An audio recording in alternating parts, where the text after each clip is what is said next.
समुंदर के बीच एक ऐसी जगह जहां पर जब लोग जाते हैं तब कभी वापस लौटते नहीं।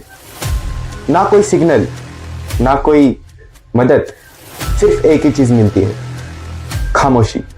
और आज मैं तुम्हें बताने वाला हूं बरमुडा ट्रायंगल का सबसे डरावना सच।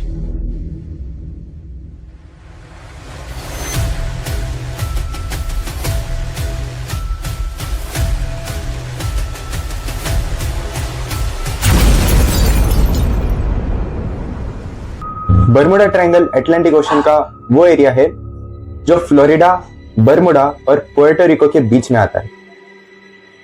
दोस्तों, बरमुडा ट्रायंगल को डेविल्स ट्रायंगल भी कहते हैं। पिछले कई सालों से यहाँ पर जो भी प्लेन्स आए हैं, जो भी शिप्स यहाँ पर आते हैं या फिर जो भी लोग आते हैं, वो एक तो गायब होते या फिर जिंदा वापस लौटते नहीं।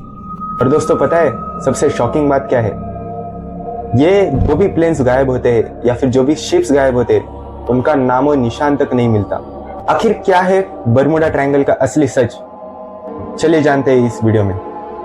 साल 1918 यूएसएस साइक्लोप्स नाम का एक बड़ा शिप 309 लोगों के साथ निकलता है, लेकिन ये शिप अपनी डेस्टिनेशन तक कभी पहुंचती ही नहीं है। ना कोई एसओएस सिग्नल, ना कोई ब्रेकेज। 309 लोग एक साथ गायब। यूएस नेवल इंस्टीट्यूट के इस आर्टिकल को अगर आप ध्यान से पढ़ोगे, शिप के गायब होने के पीछे कई सारे थ्योरीज निकल के आते हैं। ऐसा ही कुछ हुआ था 5 दिसंबर 1945 को, जब 5 प्लेन्स ट्रेनिंग मिशन पर निकले थे। उनका रूट काफी सिंपल था, वेदर भी नॉर्मल था, लेकिन कुछ देर बाद उनके लीडर चार्ल्स टेलर कंफ्यूज हो गया। कंपास फेल हो गया, डायरेक्शन भी समझ में नहीं आ रही थी।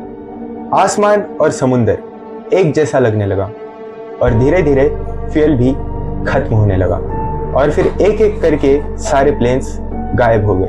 उन्हें ढूंढने के लिए एक रेस्क्यू प्लेन भेजा गया, लेकिन कुछ मिनटों बाद उसका भी कांटेक्ट टूट गया। कहते हैं कि हवा में ही ब्लास्ट हो गया, लेकिन उसका एग्जैक्ट रीजन आज तक किसी को पता ही नहीं चला। दोस्तों, अमेरिकन ऑथर और एक एक्सपीरियंस पायलट लैरी कुश, इनका यह मानना है कि ज्यादातर स्टोरीज मिस्टीरियस नहीं थी, लेकिन लोगों ने उसे मिस्टीरियस बना दिया। अगर आप याचमैन डोनाल्ड, इनका केस अगर आप देखें तो इनके केस में कोई मिस्ट्री नहीं थी। इनका केस काफी क्लियर था। एक केस में बताया गया कि शिप अटलांटिक ओशन में लॉस्ट है, लेकिन वो अटलांटिक ओशन में गायब हुई नहीं थी, वो पैसिफिक ओशन में लॉस्ट हुई थी।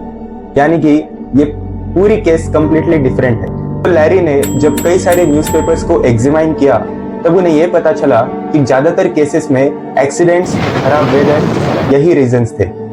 पर ये सारे इंपॉर्टेंट डिटेल्स लोगों ने कभी बताए ही नहीं। जैसे कि दोस्तों 1992 में एक टीवी प्रोग्राम आया था, द बरमुडा ट्रायंगल।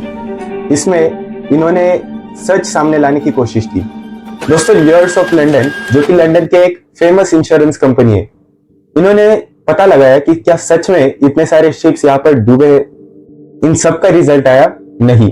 वहां नॉर्मली नंबर ऑफ एक्सीडेंट्स होते रहते हैं, कोई अनयूजुअल या डेंजर जोन नहीं है। और अगर ये एरिया डेंजरस होता भी तो ये इंश्योरेंस कंपनीज वहां जाने के लिए एक्स्ट्रा चार्ज लगाती, लेकिन ऐसा नहीं है। दोस्तों, यूएस कोस्ट गार्ड, इनके रिकॉर्ड्स का भी यही बोलना है।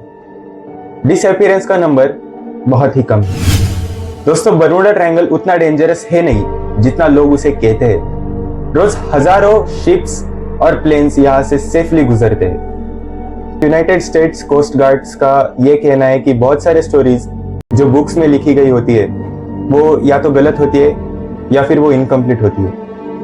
उनके पास रियल एविडेंस है जो इन मिथ्स को कॉन्ट्रडिक्ट करता है। दोस्तों, 1972 की बात है। वीए फॉग नाम का एक टैंकर शिप ब्लास्ट होने के बाद डूब गया।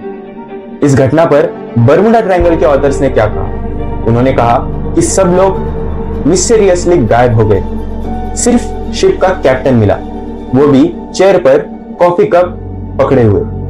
अब ये बात सुनने में थोड़ी अजीब लगती है, लेकिन असली रियलिटी कुछ अलग थी। रियलिटी ये थी कि कोस्ट गार्ड ने सारे शिप्स के ब्रोकन पार्ट्स इकट्ठा किए, उन्हें ढूंढा, डेड बॉडीज भी रिकवरी की और दोस्तों ये पूरा इंसिडेंट, ये पूरा एक्सीडेंट टेक्सास के कोस्ट पे हुआ था, जो कि बरमुडा ट्रायंगल में नहीं आता है। मतलब ये पूरा इंसिडेंट, ये पूरा एक्सीडेंट जो हुआ है वो बरमुडा ट्रायंगल का पार्ट है ही नहीं। मतलब बहुत सी बरमुडा ट्रायंगल की स्टोरीज को या तो गलत जगह से रिलेट किया गया है या तो फैक्ट्स को ट्विस्ट किया गया है। इन सारे रहस्यों के पीछे कुछ थ्योरीज निकल के आते हैं। कुछ थ्योरीज कहते हैं या कंपास गलत डायरेक्शन दिखा सकता है, तो कुछ कहते हैं कि समुद्र के नीचे से गैस निकलती है जो शिप्स को इंस्टेंटली डुबो देती है। कुछ कहते हैं कि यहाँ वेदर अचानक से खराब हो जाता है। कुछ लोग मानते हैं कि यह जगह एक टाइम पोर्टल हो सकता है। साइंटिस्ट कहते हैं कि यह सब नेचुरल रीजंस की वजह से होता है, ह्यूमन एरर, वेदर और नेविगेशन प्रॉब्लम्स। लेकिन इतने सारे इंसिडेंसेस एक ही जगह पर होना ये आज भी एक मिस्ट्री है। तो क्या बरमुडा ट्रायंगल सच में एक श्रापित जगह है या सिर्फ एक कोइंसिडेंस? बरमुडा ट्रायंगल की इस थ्योरीज पे आपकी क्या राय है? और अगर आपको वहां जाने का मौका मिलता है तो क्या आप वहां जाएंगे? ये कमेंट में जरूर बताना। ऐसे ही नए नए और इंटरेस्टिंग टॉपिक्स के वीडियोस के लिए हमारे चैनल को जरूर सब्सक्राइब करें। जय हिंद, जय भारत।